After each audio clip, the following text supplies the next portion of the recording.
I last left off with Kyle Pavetti's article, How to Win Friends and Influence Princes, and his criticism that Dale Carnegie used Shakespeare's Hamlet and the quote, "Nothing is good or bad, but thinking makes it so," out of context to legitimize corporate culture. According to Pavetti, Carnegie helped to forge the selling of goods and its accompanying focus on positive thinking and customer satisfaction as defining traits of American political identity. Also writing in a Marxist vein, John F. Welsh provides similar commentary in his article, The Social Psychology of Fraud, Dramaturgy, Carnegie, and Puppet Theater, from Mid-American Review of Sociology, 1986, Volume 21. Welsh outlines Carnegieism, not just Carnegie's book and its ideas, but self-improvement guides and their ideas more generally, and how it encourages a self-interested approach to interpersonal relations, emphasizing profit over genuine human connection. Here Welsh focuses on presentation coaching, the form of socialization that teaches individuals how to present themselves effectively for success, and its impact. He highlights how Carnegieism and its specific form of presentation coaching, in contrast to traditional socialization that fosters authentic social bonds and reciprocity, promotes techniques for influencing others for personal advantage, and emphasizes external validation through money and power. In addition, Welsh mirrors my own criticisms in that he emphasizes how this Carnegieism legitimizes manipulative social interactions that often result in alienation and exploitation. As I have noted, you cannot have a polite society when lying and manipulation for monetary gain is the norm. But what I find most interesting about Welsh and his piece is how he takes each and every rule from How to Win Friends and Influence People and breaks them down. And here are some examples. What Carnegie says, become genuinely interested in other people. Critical interpretation. This has value because it can enable you to make money. Do not bother with genuine interest in persons who cannot help your career, who cannot buy your product, or who demand equity or advantage in negotiations. Smile. This is a ploy. It is not intended to express a state of happiness, nor is it an attempt to create a social bond. It is an expression which disarms others. Take advantage of this. Smile even when you do not feel like it. You'll make more money. The only way to get the best of an argument is to avoid it. Capitalism is full of the best of contradictions and conflicts of interest. Arguments are bad because they indicate and clarify conflicts of interest. You will benefit if you act as if your interests are in harmony with those of others. Get the other saying yes, yes immediately. The more successful you are at establishing the appearance of agreement, intersubjectivity, and common ground, the harder it will be for your adversary to separate his/her interests from yours. Thus, the easier it will be for your definition of the situation to dominate in the interactional encounter. Let the other person do a great deal of talking. You can quickly learn their vulnerabilities and avoid revealing yours. Try honestly to see things from the other person's point of view. This form of honesty is an important means to making money. If you try honestly to see things from the other's viewpoint, numerous benefits will accrue. You will have an accurate idea whether they will be of use to you. You don't want to waste time on others if they aren't useful. Further, the information will better enable you to interact strategically. Inaccurate understanding of another's needs and weaknesses foils one's own goals. Dramatize your ideas. Here we are speaking of a particular type of drama. In order to be successful, you must be in control of the situation. To be completely on top of the situation, you must stage it effectively. The better you can construct the environment, both physically and symbolically, the better your chances of positively influencing those who are useful to your purposes.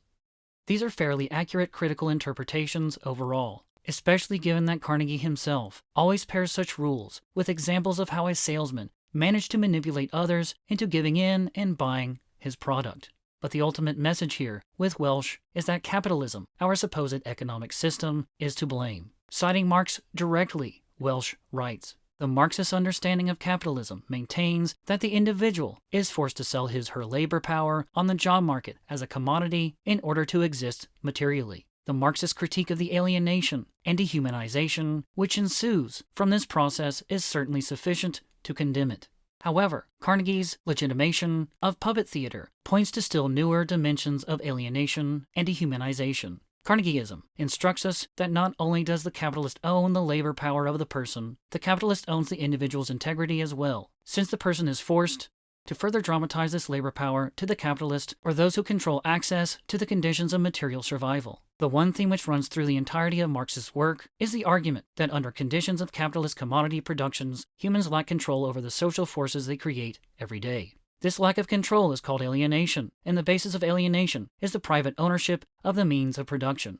Private property enables the corporate and bureaucratic masters to appropriate the surplus value of the workers, and so on and so forth, etc., blah blah blah. Similarly, Kyle Pavetti's article, How to Win Friends and Influence Princes, which I covered last time, is ultimately about how American socialist and communist movements were subverted by the likes of Carnegieism. And here, recall that Carnegie advocates for the idea that happiness is just in your head, so just be positive. That impulse for positivity only became more pronounced in the years of the Depression as adult gatherings that previously had focused on political action and radical movement, including meetings of American socialists or communists, faded to the languages of self-help. But taking a step back, Pavetti inadvertently offers far greater implications earlier in his article when he references how Carnegie's work fits within the development of our political and economic system in the 20th century. He references Woodrow Wilson and how he made the selling of goods a political mandate at the First World's Salesmanship Congress in 1916. To again reiterate, and with the inspiration of the thought that you are Americans and are meant to carry liberty and justice and the principles of humanity wherever you go out and sell goods that will make the world more comfortable and more happy, and convert them to the principles of America.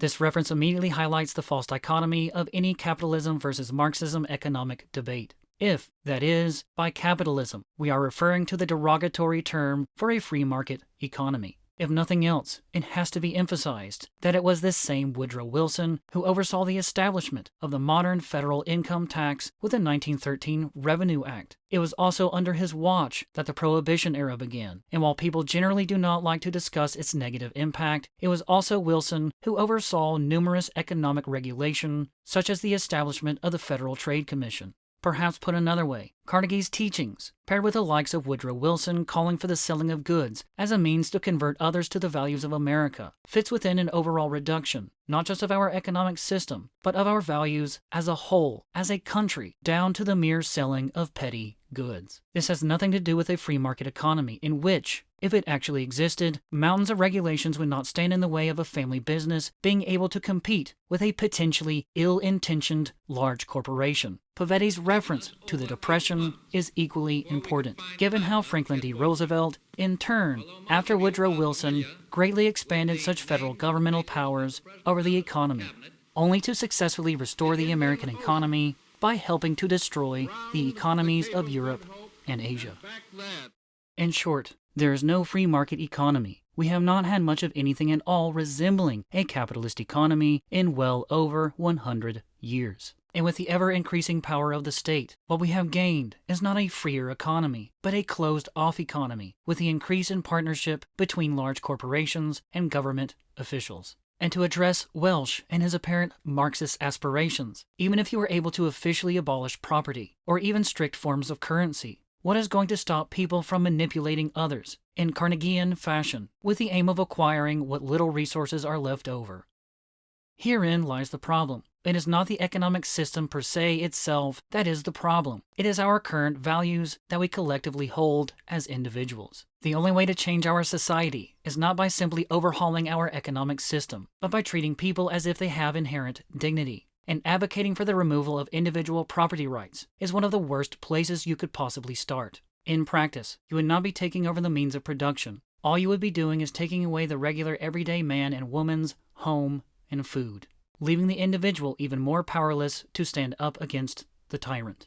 The normalization of lying and manipulation for monetary gain, as advocated by Carnegie near 100 years ago, is a large part of the problem in our culture, not property rights, nor the mere ability to manufacture and sell one's own goods. These rights have already been reduced to damn near oblivion. But I will leave it off here until next time. I hope to see you there.